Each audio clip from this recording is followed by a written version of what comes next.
Hope you don't mind the recording, guys. And remember, we don't record in the breakouts, but we do record in plenary, and the recording is available afterwards for those who want to play. So in this cafe, we are continuing our exploration of practical management. In January, we outlined the concept. So we sort of thought about what we mean by practical management. And let me share this slide just to help make that point. You should be seeing a slide with lots of yellow hexagons. So, we know that management is more, it's a lot more, it's much more than just leadership. And over the last year, we've been talking about this thing about management versus leadership, as if it was one and one. And our approach is that management is a lot of things, one of which is leadership. Leadership is there. And I don't want to downplay leadership in any way. We still believe that leadership is this kind of additive that will turn even excellent management into something transformative, something much more powerful, and quite wonderful. But having said that, we talked about the fact that leadership is not a position. Management is. Management is chronic in organizations. Management's absolutely unavoidable in organizational life, whatever it's called, supervisor or executive or whatever it might be. It's all management. And we believe that we've maybe forgotten a little about the basics of management. I've had the joy of going through some very old books, beautifully written in the 1930s and 1940s, as massive experiments were done. Huge pieces of research were done on this thing called management. You read about 20,000 managers being interviewed in a single study. I don't even know that we do that today. And the findings that they draw from those studies. So for 2026, we're exploring practical management, and today's focus is on management and organizational design, which hopefully takes us to some interesting places. So WorldsView cafes, I think most of you are comfortable with the WorldsView cafe style. I attend a lot of webinars, and this is not a webinar. This is a conversation cafe. So, I'm warning you, Dylan and Dominic and others who might be here for the first time, you're going to speak. And I hope that you enjoy that. That might be a little awkward at first, but then you kind of get into it, and you'll discover as you speak that that's one of the ways that you learn. How do you know what you think until you hear what you say? So we're going to get you talking soon. So these cafes are a thinking space. They're a conversation, not a webinar. And we're going to try and together investigate this part of management. You all responded to the invitation. And in the invitation, it asked you, does the manager design the organization, or does the organization design the manager? Are managers bent and twisted and moved into shape by the places that they work, or do they flex themselves and put their chests out and shape the places that they work in?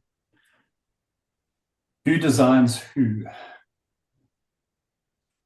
Now, I'm pretty sure most of you on the call have already come to the conclusion that it's both. And of course it is. It's both.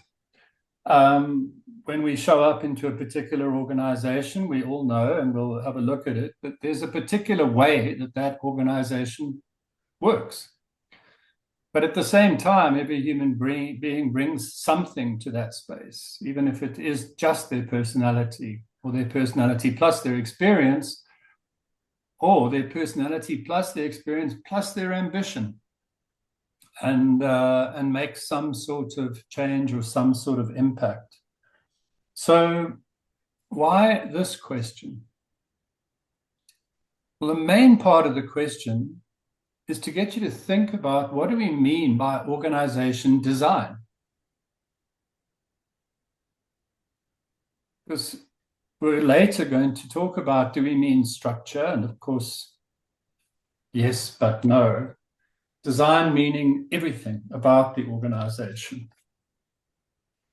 I like the analogy for those of you who think about, say, cars. You know, what is the design of the car? Is it just its shape? Is it the engine? Is it the interior? Is it the feeling you get when you drive it? Is it the suspension? Is it where the center of gravity in the car is? Is it the color of the car? I'm a big guy. I mean, like I'm, 6'2", 188, and I'm probably carrying a little bit more meat on my bones than I should be. And when I get into a sports car, I feel like a pillow that's being stuffed into a checkers bag. I have to kind of hunch up. My knees are around my tummy, and I'm trying to drive these little cars. And then if I get into some other vehicles, I can move the chairs and I can adjust the space, and I can, and hopefully I'm trying to convey a feeling of, what do I mean by design? It's not just the structure, it's not just the engine. And so I want you to already start to think about what makes the way your organization is designed, what makes it so. Is it the boss? Well, then different kinds of bosses have different kinds of organizations. Is it meetings? Is it the way the meetings run or don't run? I mean, some people don't have meetings, some people do. Is it meetings that were designed by dinosaurs back in the day? Is it industry rules? Is it the way the performance management system has always run and continues to run? So what makes up the way the organization is? And we're not just talking about culture, but it's going to feel like we're fairly close, because design and culture might be two sides of the same coin. So let's think about this as we go into our first breakout. I'm going to be putting you into breakout rooms in a second, and I'm going to ask you to discuss this question. What makes up the organizational way? Where does it come from? What is it made of? And remember the analogy of the car. It's made up of an engine and an interior and a color and a shape. And what is it that makes up the organization? How does it survive? You've definitely seen managers trying to cope with organizations, and you've seen managers changing organizations. But what is it that they're coping with, and what is it that they're changing? And of course, while you're there, I trust you will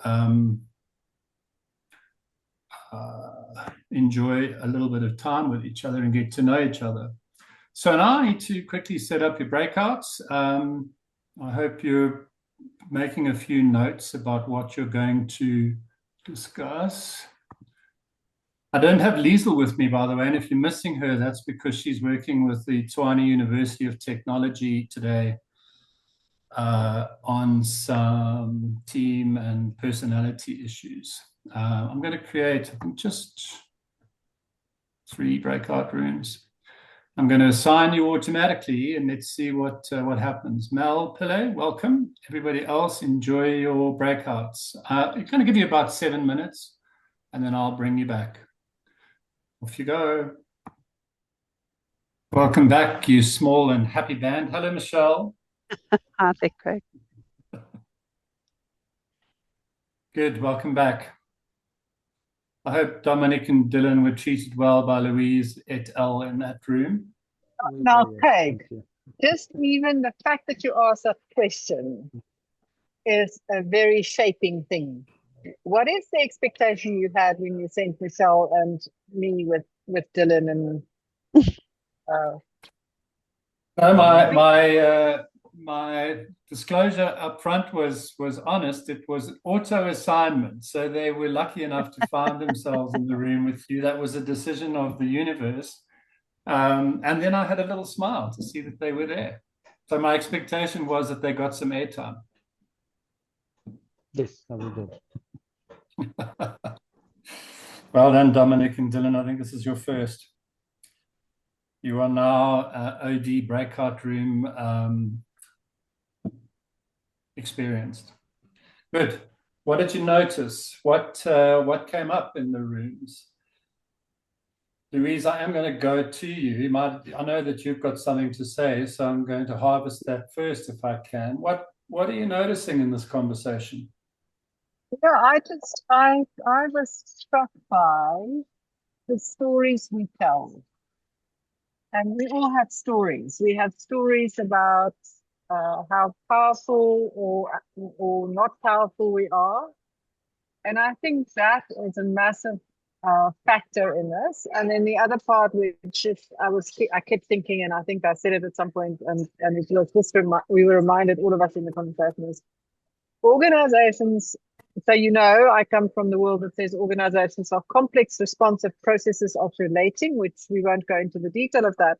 But it essentially says that we are shaping and being shaped by. So it's a constant interaction of there's a process, there's a way of doing. I bump up against that. I'm now kind of like it or not. I'm going to engage with it. I'm going to fight with it, or I'm going to accept it. I'm going to use it as a way to get other things done. And then I'm going to. So anyway, this idea of shaping and being shaped by and complex responsive processes of relating was very alive in that conversation. Dylan and Dominic, do either of you want to add to that? How did you experience it as you started to think about this? What did you notice?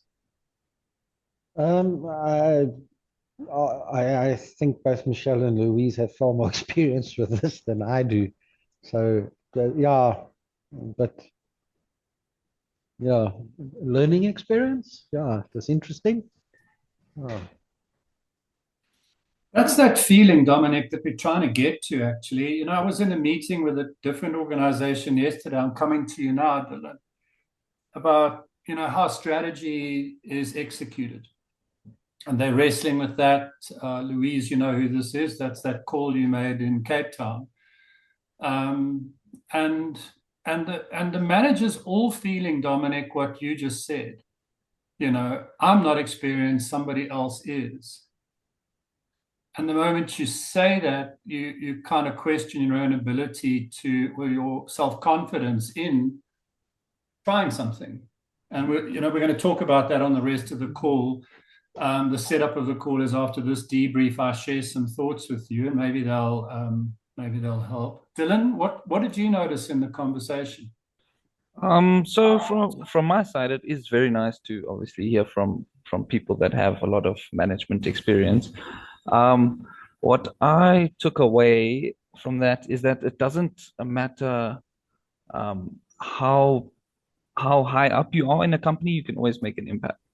So for me, I'm still trying to work my way up into the company and get to that managerial role. But I feel like the decisions I can make now will benefit the company in the future and help grow me as a person as well.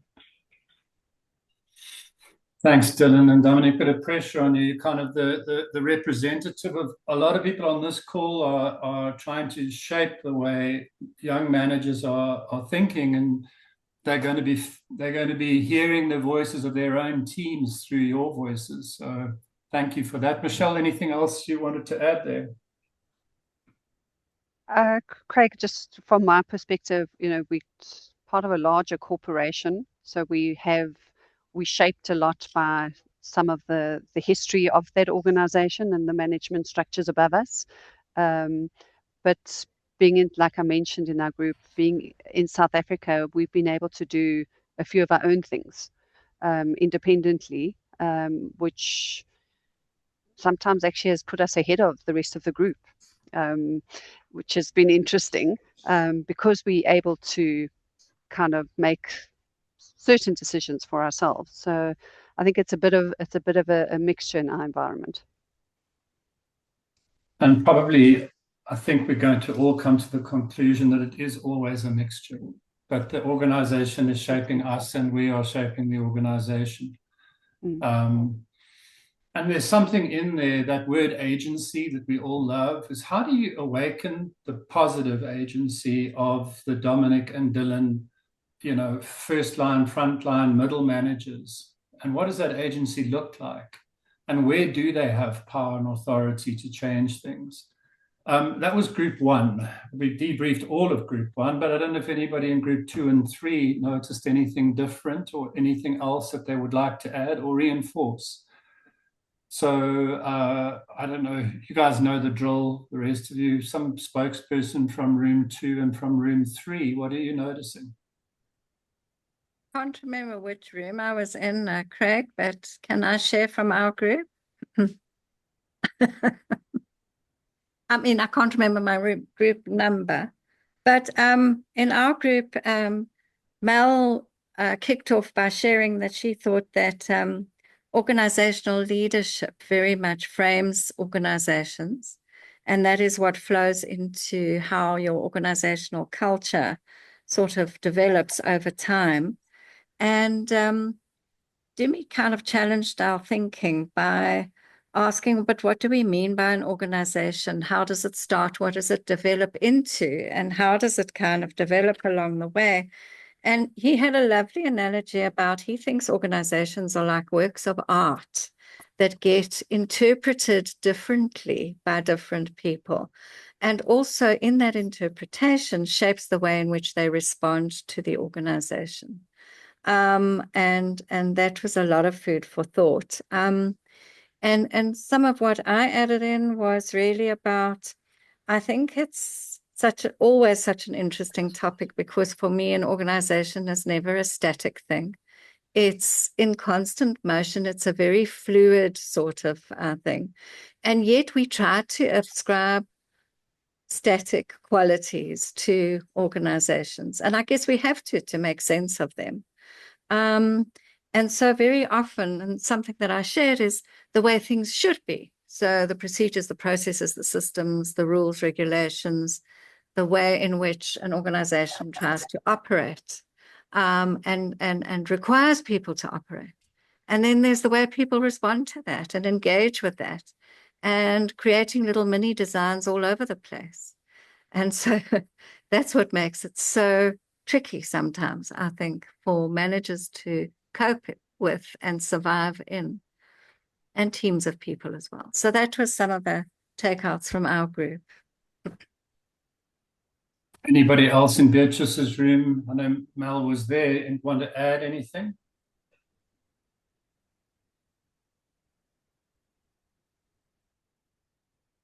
I think one of the things that stands out, Craig, is that I think when within the organization, I think there's a constant struggle about what the way of the organization is between balancing or managing the almost nuance and differences in what the organization used to be versus what it is today and what it needs to be for the future. And I think organizations often struggle with finding the right balance in terms of how do you take the best of what the organization was versus what it is today, and what is it? How do you actually use that to shape what the organization needs to be for the future? Thanks, Mel. Was there anybody else in that room who wanted to add anything, or should we head on to the next room? Next room. Let's head on to the next room. Who was in the room, the final room, and what did you guys notice anything else, or do you want to double down on something that's been said?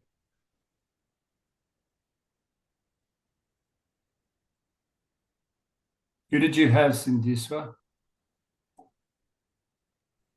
It was myself, Ilse, and Richard. I don't think we spoke along different lines to what's already come up.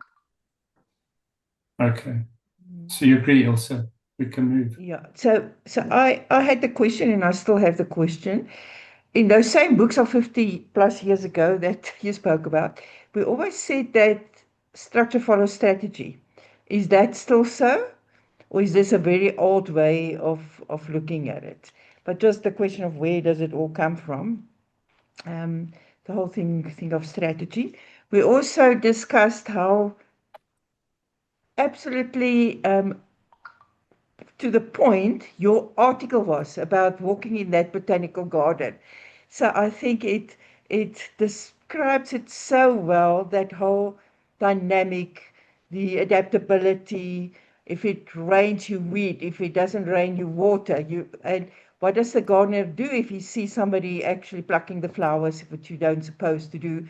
Will you make them so angry that they trash the whole garden, or do you get them to understand why it's important not to do it again? So I think your article was stunning.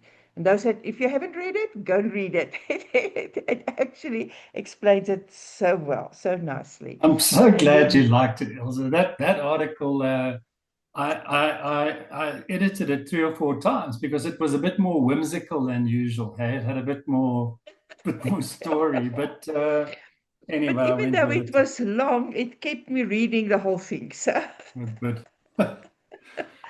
Well, with the permission of the group, let's take a quick detour into the question of structure follows strategy, because it's very relevant. You'll see in the next slide, I'm going to talk about organizational design does not equal structure. But let's put that aside for a second. We'll get to it. Structure follows strategy. So this was first attributed to Chandler, Chandler, and this is the piece that everybody remembers, that Chandler, made the point that structure follows strategy. And what he literally meant was, if you imagine an organization that begins on day 1,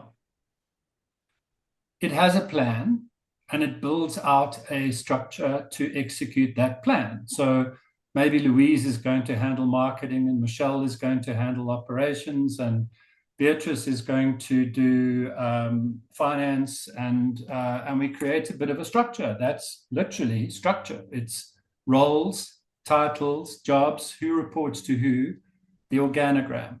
That's the structure. And you can push that structure out. This is not, I'm going to have to take some liberties here, but the basic structures start with a functional structure, which is what I've just described.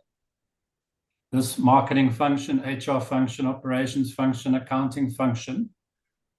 And then organizations, depending on their strategy, they might strategically say, well, we need to open a branch in Durban.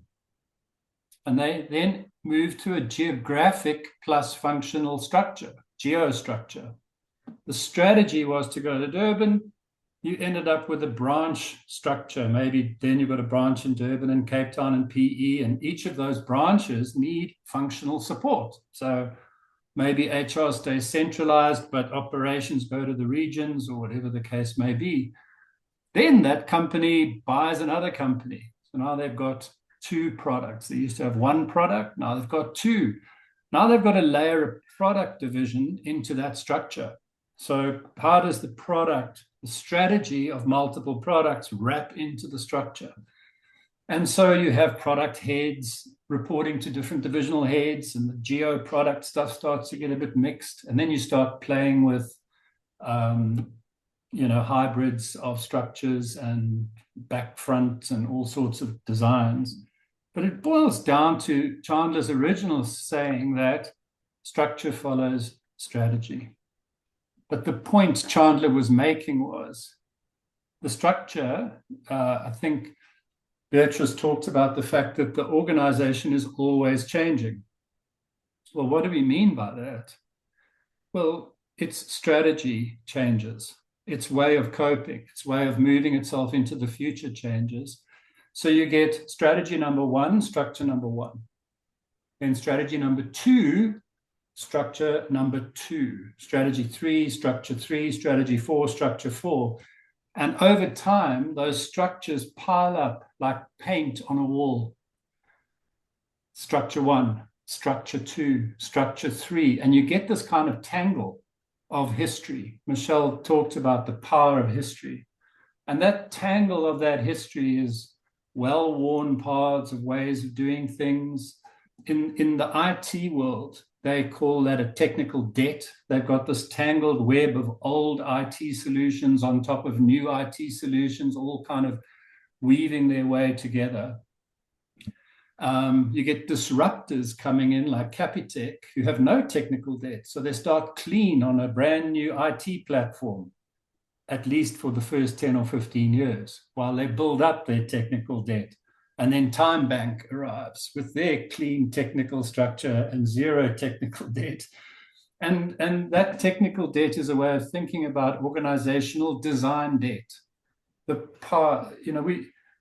If the analogy, Ilse, is weeding the garden with the botanical gardens, every time we change our strategy, if you're a purist, you should weed out your old org design, get rid of the pieces of the garden that you don't need, and plant and lay out new. But we can't do that. These are human systems, and as Louise said, they're more like complex, adaptive processes, which means the past trundles along with us. And that was Chandler's point when he said, structure follows strategy. He said that as not just an instruction, but as a warning that we build up this history that we have to carry with us into the future. Was that in any way helpful, Ilse? Thank you. Yeah, so I think it is far more, like you said, and Louise said, adaptive and complex. And what one should think of the adaptability and the change all the time. So thank you. And practically what that means is, yes, the organization is shaping us and we are potentially shaping the organization. So what does this mean for a manager, though? Because we can get lost. I'm coming, Louise, I'm coming. Let me just finish that sentence. We can get lost in the sense of the organization. I think, Mel, you were still abstracting when you talked about the organization. And we want to come down to one manager somewhere in the middle there. What does that one manager do as opposed to the whole organization trying something? Louise? I was getting carried away there. When you say the organization, I think this is one of the questions. What, in your mind, what do you mean by the organization? Because I don't know whether that is whether there is something as the organization. So tell me what you think. What do you mean by that? Before I do, Louise, can I ask you, what do you think the options are? Oh, word. I've not been doing this thinking, you have. So give us what you're such a theorist. Give us your story about what is the organization. Again, we can play with this. And what I want to do, I'll start at the most abstract and then come back to where I think today's focus is. So today, the organization could be the entire value chain of something, which might include your company plus some outsourced partners, plus your network of associates, and you might even consider customers as partners in that organizational setting. So you can take a very expanded definition of the organization in some kind of end-to-end view of creation of value, consumption of value, provision of resources.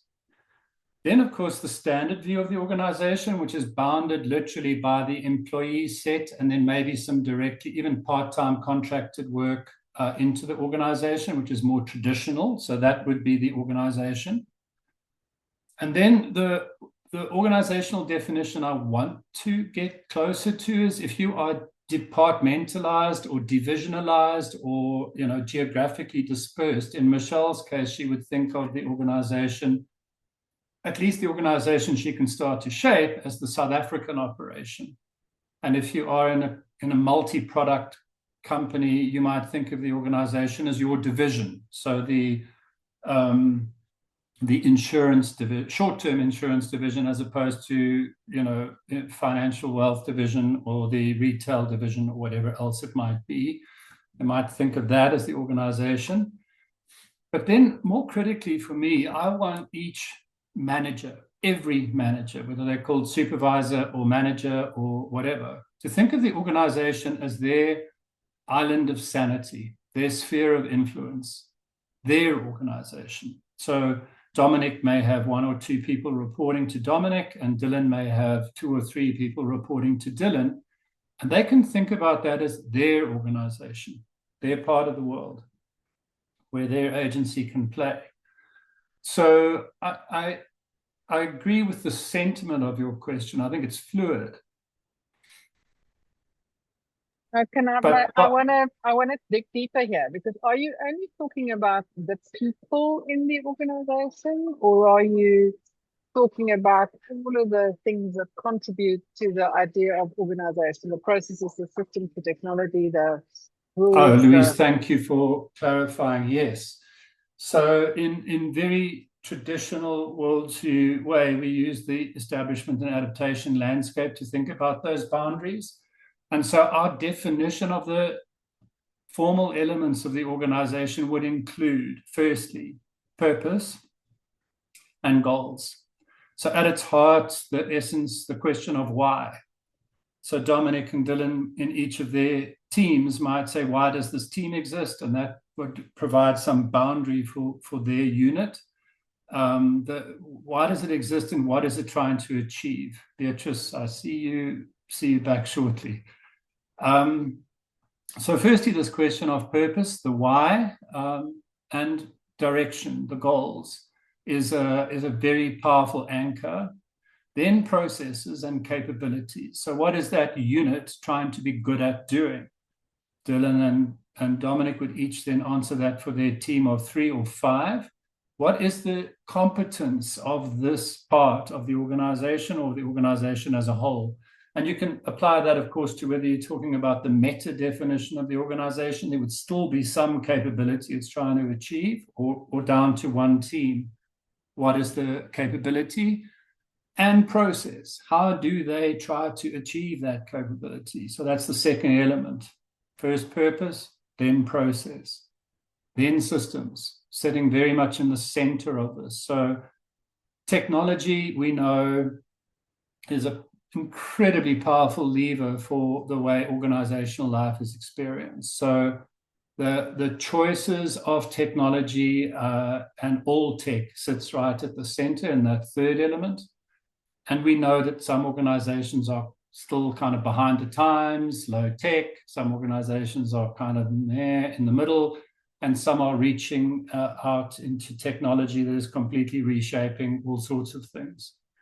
Then we get roles. So what are the jobs? Who reports to who? That kind of element in that role space. And finally, one that may surprise you, but I think is critical. The final one is the meetings, encounters, and the cadence of that organization. So who do they meet with? When do they meet? How do they meet? Are they hybrid? Are they, static? What are the agendas of those meetings? What information is flowing through those meetings? All of that then creates these 5 spaces, all of which Dylan and Dominic, a manager, can clarify. Why do I have this team? What are we trying to achieve? What are we trying to be good at? How do we want to be good at it? What technology are we using? Who has what jobs, roles? How's work allocated? And then how do we meet? When do we meet? What happens in those meetings? That's the first part, Louise, of the definition of what is the organization. There's also the human dynamic of that organization. So in the E&A framework, we combine the structuralists with the agentic approach. And we're very curious about how that organization notices things. So that's the boundary work, how it considers options, how it does its design work. This is Herb Simon writing in 1939, 1940, and he says the work is firstly intelligence gathering. How does the intelligence get sourced? How do you figure out what's going on? Then how do you design options? How do you create alternatives, options that you're going to think about? And then how do you make choices? What is the decision-making processes? And next month, we're talking about managers and decision-making. Then how do you implement those decisions? How do you execute your strategy and your change work? And then finally, how do you integrate and settle down? So together, Louise, I've given you a very long answer. That's the organization. How does it establish? How does it adapt? Thank you. Because I think we get ourselves in trouble when we only think about the organization as the people in the organization. Yes, or You know, as if we only the don't, structure. or only the structure, or only the whatever, because it's all of the above. And so, and I think that's where the kind of joy, we're not doing, this is not easy, simple stuff. This is nice and complex and juicy because we need to pay attention to all of those things, and we can shape all those things in some ways, and we are being shaped by all those things. You know, the botanical garden shapes us when we walk through the botanical garden, and we shape it. And I also love your article. But yeah, I just think I want to just make sure that we don't fall into the trap of thinking only about the people and the organizational structure when we think organization. I know you won't, but that's easy for the rest of us to fall down that rabbit hole. Thank you. And what I want to do now is run through 5 slides with you. I want to share some thoughts. So hold your questions, then you're going to move out into a quick breakout again. I hope you guys can hold past the 10 o'clock drop-off. We usually lose a couple of people on our 90-minute call. We normally go to 10:30, but I'm going to try and push the theory or two quickly without losing anything. Louise has demonstrated beautifully, as has Ilse. Although I would prefer to deliver the 4 or 5 slides without stopping, if you don't understand something that I'm saying, if there's some piece of clarity you need, unmute and ask. Are we good? Okay, so you can still see the slides, I hope, and let's just deal quickly with this reframing organizational design. What do we mean by org design? So organizational structure, who reports to who, what is the job description, you know, that kind of stuff, that is not what we mean by org design, although organizational design will include impact on structure. So it's a piece, kind of like the leadership versus management conversation. You know, management is a wide umbrella, including leadership. Org design is a very wide umbrella, including structure. So design would be the pattern of the relationships, the flow of information and of work. You know, who works, how does the work go, where does it start, where does it end, what are the rules, what are the policies, what are the procedures, who gets to change rules and policies and procedures, who gets to make them, how are decisions made, who makes the decisions. That kind, all of that is org design. So what does that mean? Well, the first thing is to really start to get managers, bring managers back to thinking about which of those can they change in their island of sanity, in their sphere of control. Which of those can they improve without having to wait for the boss? And we're going to try and dig into that in a second. How, you know, simple as changing the flow of information can have ripple effects throughout the organization. So what can you change even a little? And that makes us think about, what do managers design? And by design, we mean maybe they just walk through the botanical garden, or maybe they become gardeners and they start to move things around. So we'll spend a little bit of time on this one. My favorite to start with is the performance management system of the organization. I mean, it's so universally hated and yet inescapable. That even if you decide as an organization that you're not going to have a formal performance management system, you still have one. Because people are still giving each other feedback all the time. They're saying, you know, this went well and this went badly. And And employees at any point are feeling like they're being fairly judged or unfairly judged, or that feedback was based on the manager's personality. How do I, as an employee, shine? How do I figure out what to do with my career? And the most important relationship that they will have is with the person they report to, not with the HR team, not with some distant CEO. They will have the most critical relationship with that supervisor or that manager that they report to. And that little bit of feedback that they're getting every day, we know is critical. So, you know, even if you have inherited a performance management system, which most people in organizations do, and it says, well, you know, you have to meet with your staff quarterly, and you have to fill out a form, and you have to decide what they did and didn't do well, and you have to, you know, focus on what they're going to do next quarter. I see too many managers regarding that as a compliance exercise. They have, you know, and they don't like it. They're not comfortable with giving feedback to their staff. They're not comfortable with giving direction. They don't feel their agency strong enough in this space. So the first place where I think you can really work on all managers' ability to design the organization is to say to them, just in your world, with the 3 people who report to you, change the way this experience works. Reimagine your responsibility to the people who work for you. And I'm saying for you. I understand that we want to say with, and we want to be partners and all of that, but manager is a formal position. And these are formal reporting lines. Take that responsibility incredibly seriously and think about the way you prepare. I was talking to, many of us have started using the Enneagram personality work in org design and development work. So what do we see? We see managers performing and executing performance management conversations based on the manager's personality. It's the biggest predictor of how that experience is going to play out. The manager says this is the way it is at the company, but it's not true. They're just interpreting it based on their own preferences. So the Enneagram 7s are playing fast and loose with the performance management processes, and the Enneagram 1s are being absolutely sticklers for detail.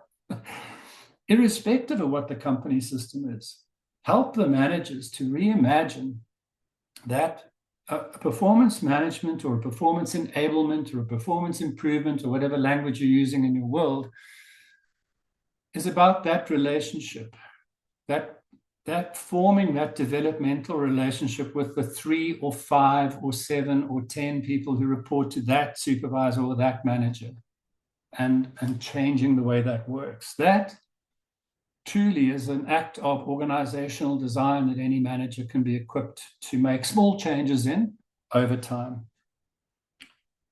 And then we can go to things like information flows. You know, what information is shared? How is it shared? Is every manager tapping into some kind of digital platform to share ahead of time as much information as possible? And this will lead on to meetings and meetings and forums. The classical meeting is a report back where every employee in the meeting presents a report to the manager. I mean, that is dinosaur style, absolute dinosaur style.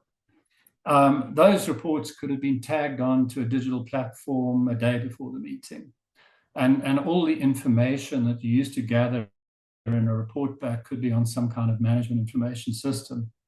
And then you use your meetings for problem solving or meetings for discussion. And truly, you know, if Dominic has 3 people reporting to him and Dylan has 5 people reporting to him and Michelle has 10 people reporting to her, your meeting is your moment for design. And you touch almost every piece of full org design when you design a meeting. I think I wrote an article about that 2 or 3 weeks ago. Because information flows. How does information get into the meeting? How is it processed in the meeting? How does it come out? Speaking orders, cadence, simple things like how much time do people get to think in the meeting before being expected to respond? You know, with another client, we had an Enneagram 7, fast thinking, you know, very intelligent manager. working with Enneagram 5 employees who need time to process. And she couldn't understand why none of her team was speaking in the meetings. We made one change. Set the agenda at least 48 hours before the meeting and let your team know what they're going to need to talk about 48 hours before the meeting. The next meeting was an explosion of ideas. It's just because her team can't respond in the moment. They can't respond the way she likes. She had to adapt. She had to change herself to fit the organization, which was the human beings that she had in that space. So can a manager change the design of a meeting? Yes. Can we teach them what the options are and how to think about that? Yes. Does it make the organization more effective? Yes, very much so, because meetings are chronic. Again, like performance management, most people in organizations flipping hate the things. Another meeting, death by meetings, meeting overload. This is complaining about meetings forever. We need to shift the agency back into the managers to redesign and restructure those meetings. And then we can go with work allocation in the team. So balancing workloads, that's a design activity. With decision routines, how are decisions made in that group of 3 or 5 or 7? How do they share that information and share that load? And again, the OD practitioners know just getting managers to kind of recognize the difference between when they need to make that autocratic call, and there are times when they do, and when they need or have an opportunity to have a conversation and to bring people along on a kind of a thinking journey, not just as a decision-making exercise, but as a developmental exercise. That's what brings the best out of those players. And again, we're reminded of the Hawthorne experiments back in, the 1930s and 40s. For those of you who remember them, the proposition was quite simple. Dominic and Dylan, you might be interested to know that they had 2 factories. And the idea was they wanted to test the effect of improving the lighting. If you got better light in the factory, would you work better? It was the main experiment. And then they had a factory next door where they didn't change the lighting. Now, a weird thing happened. They went into both factories and they interviewed all the staff before they made the changes. And in those interviews, they got staff to talk about what it's like to work there, what's important to them, And then they brought the staff along. They told these people in this factory, they're going to improve the lighting. They want to see what happens. So they improve the lighting and productivity increases. But the weird, crazy thing was at the factory they didn't improve the lighting in, productivity also increased. That's weird. Then they shut down the lighting in this factory. They went back to the old lighting. And productivity in both factories went up again. Like, what's going on? And the bottom line, friends, was the people in the factories were responding to the conversations. They were responding to being included in this whole thing. It was they were suddenly seen as being human beings. So you can take that and think it's some kind of magical, wonderful, mystical nonsense. Or in that team of 3 or 5 or 10, just means that the more time you spend engaging with them on a wide variety of topics and your strategy, the more productivity you're going to bring out of them. They're going to work with you. You're going to do stuff together instead of just being, rabbits or mice on a hamster wheel. So managers design organizations all the time, not through big magical moments, but through the way that they routinely do things, the way they routinely have a performance review, routinely have a meeting, routinely allocate work. And any tweak to those is a redesign. So now you come to the difference of just walking through the garden or actually changing things. Every single day that you do meetings the same way or do performance reviews the same way with a heavy heart actually reinforces whatever it is that you like or don't like about that. So it's still an act of design. choosing to go with the flow is an act of design, including, as you see on the slide, that heroic effort. That this is a terrible way of doing things, but we're going to work all night, and we're going to, I'm going to come out the other side, and I'll be the guy or the gal who made it through despite these awful conditions, And we just absorb the dysfunction, and we just kind of go and drink more wine when we get home, and pop a pill, and get back up and do it the next day. But equally challenging is to work against the flow, to change the design, to shift something, and then to see how it works. It's so frightening, of course, because you feel like you're on your own, and what if it doesn't work? And even the smallest change, if Beatrice talked about Dumisani and Tombela's thinking that an organization is a work of art, you can sometimes, as a manager, be a little afraid to put just a dot of green on the painting as you express yourself in that moment. Well, when you do, you might clarify something, you might improve something, you might introduce a better way. And yes, Michelle, as you pointed out, history constrains us. Our own experience constrains us. The rules, the system, the capacity, the risk, authority limits, all there. But if you as a manager can find some way to tweak it. So in WorldsView style, we want to say to you, how would you do that? And we are borrowing heavily from work that was first started by Dewey, 1930s. It's been built on by Mintzberg in his 40 years of practice. And it starts with in-company cohorts. You really want to get small groups of managers together. Don't try and treat your managers one by one. So you want these little communities of practice firing up. And they've got to be working on real problems. So they've got to be working on how do we implement this part of the strategy, or how do we solve that production issue, or whatever it might be. And they've got to be able to experiment just in their island of sanity, not asking them to make organizational wide changes. Don't make this grand, keep it small, and they share stories. Dominic and Dylan can practice this and say, well, where could we change the performance management system? Where could we change a meeting? Not so we have to have a revolution and overthrow the president, but where could we tweak it and make it work for us?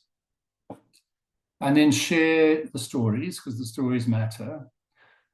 And if you've got the budget, get expert facilitation in, and they'll link it to well-researched cases and practices, and put a bit of structure behind it. But you can achieve a lot of this on your own.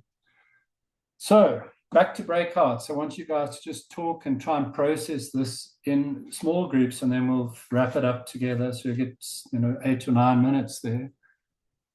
If you could pick one for your managers in your world, and Dylan and Dominic, you'll have to speak for yourselves. Where could you focus if you wanted to design the organization, redesign the organization from where you are? Where would you begin? And I'll give you a minute just to maybe note down your favorite one. You want to start with the performance management experience, information flow, meeting architecture. And I'm not talking about the meetings for the whole of Inesis where you might work, or the whole of the bank. No, the meetings you hold with your team, the performance management reviews you hold with your staff, the feedback and coaching routines you have. Where would you start? Breakout rooms are going to open in a sec, so use the time to prepare yourself. We were cut off mid-sentence. Elsa, I can't tell you how happy it makes me when I know it's the system bringing everybody back from the rooms, instead of people going, oh, thank heavens, we can leave this room now and we can get back to plenary. So I'm really sorry about that. I'm tempted to make these webinars 2 hours, and I will say, these discussions 2 hours, and then we can have a bit more time in the breakout. It's a real shame. But we continue the conversation now, and I want to kick off with you and Sindeswa. So why don't you tell me where you were at?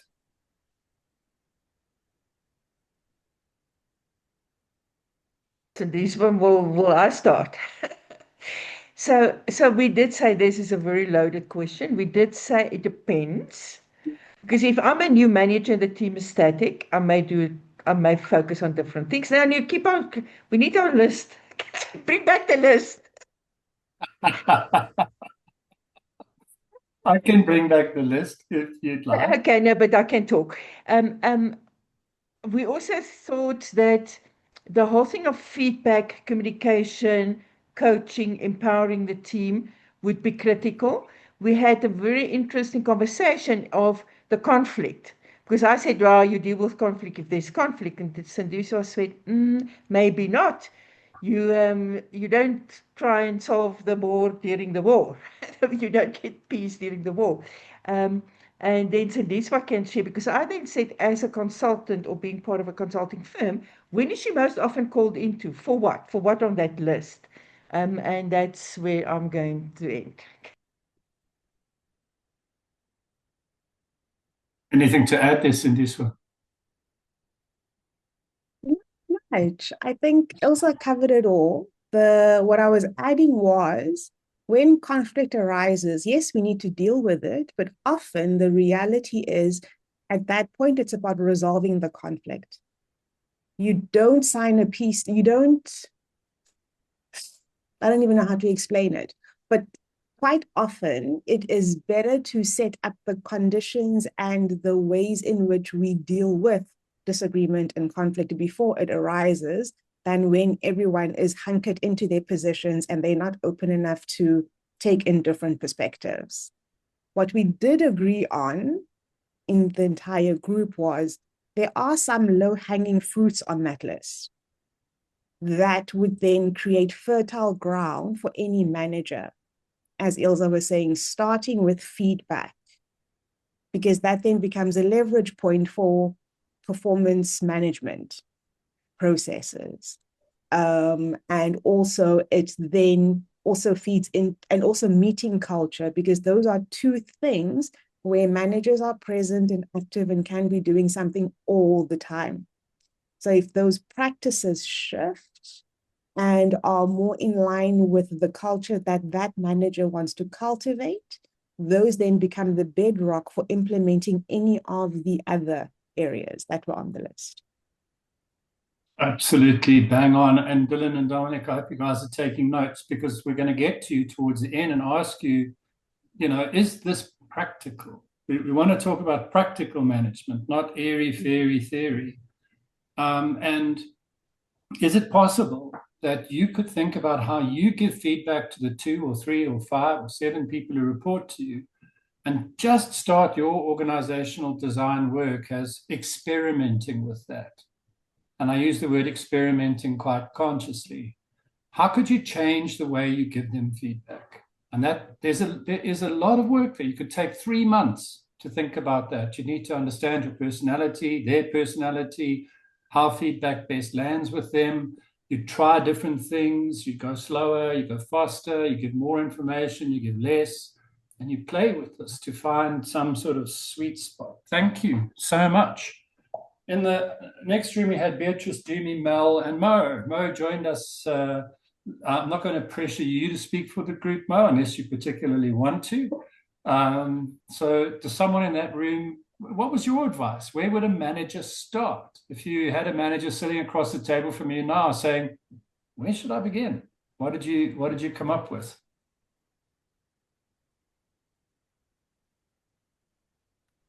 Everybody's clearly didn't have the conversation about who's going to give feedback. So I said I wasn't going to. So it's you up go. to the others. No, Mel, I'm calling on you. Mel, go for it, Mel. No problem. I'll start. So what was clear in the conversation, Craig, is that there's no one place that one could start, right? But it's really about what we believe would work best in where that team potentially finds themselves. As an example, some of us said, or from my perspective, I looked at it as almost performance management and the feedback and coaching component combined to create a conducive performance management environment where people feel safe enough not just to deliver, but that they know that you're partnering with them to set them up for success, right? So that's the one thing. That for me directly feeds into the decision making, being clear on what decisions, what autonomy actually exists within, within every person's role. If you're part of a group or in your team, that everybody's clear as to what decision making they can actually make, and not assume that all decision making sits at the management layer or at an executive layer. And then I think that will help with how information starts flowing, because I believe that those two elements actually creates an element of safety around both autonomy and also what the sandpits are that we all play in, to create a space where people can then start almost ideating in a world that they are clear in terms of where they're actually heading and what they want to do. So that was from my perspective. From the rest of the team, meeting architecture strongly came through, as well as work distribution logic and feedback and coaching as their core focus areas that they would focus on. Beautiful, Mel, beautiful. I just want to quickly check for Beatrice, Jenny, and Mo. Does that capture it for you, or does anything you want to add? No, from my side. Captured. Perfect. Yeah, no, Thank you. that was captured perfectly well. She said it better than I would have said it, but yeah. Nice job, Mel. And for the practicing managers on the call, let's just reflect on that for 2 seconds. If the way the company currently does performance management is your constraint, the invitation is to move way beyond that, to just regard that as a starting point. I'm supposed to have these meetings, I'm supposed to have these forms, I'm supposed to give this feedback. But the invitation to go beyond that in performance management starts with the first 2 powerful questions. What's the strategy? What are we trying to achieve here? What's the purpose? Why does this unit exist? What are we doing here? And that's manager thinking on his or her own. They're reflecting deeply on that connection between what are we trying to do and how am I going to do this with my team? That piece of thinking, managers can really double down and triple down on their reflection on strategy. And then, who is my team? Who are these people? Bass and Avolio talked about that the magic source of leadership, and they talked about individual consideration, to see each member of your team as an individual. This is very difficult, especially in high churn environments when those team members are coming through. But even then, you can have empathy for some individual in a high churn environment and start making sense of what it feels like to be in that space and who that person is and what they would need from me as a manager. So it's not individual consideration that I have to know everybody's the name of their dog and their kids and where they live, but to real empathy for where they are, and to start to then go beyond the company's minimum, regard the company's guidelines of performance management as the bare minimum, and go beyond. And then you're stepping into real management. You're stepping into the authority and the responsibility that the position asks of you. So yeah, I love that. And of course, same idea with meeting architecture and so on. Now, to Louise and Michelle, because Dylan and Dominic, I'm going to ask you guys a tough question in the end, in about a minute or two's time. What lands for you? What's practical out of all of this? So as quickly as possible, either Michelle or Louise, anything you want to add? Nothing from me. No, I think, Craig, the other groups have pretty much encapsulated it's everything. So either Dylan or Dominic first. I know it's a bit of pressure for you guys, but if none of this lands, I invite you to be brave enough to say, nah, it's all airy-fairy. Or if there was 1 or 2 things that you think is practical, everybody else is listening to wonder how they might land this with other managers. So bring us home, guys.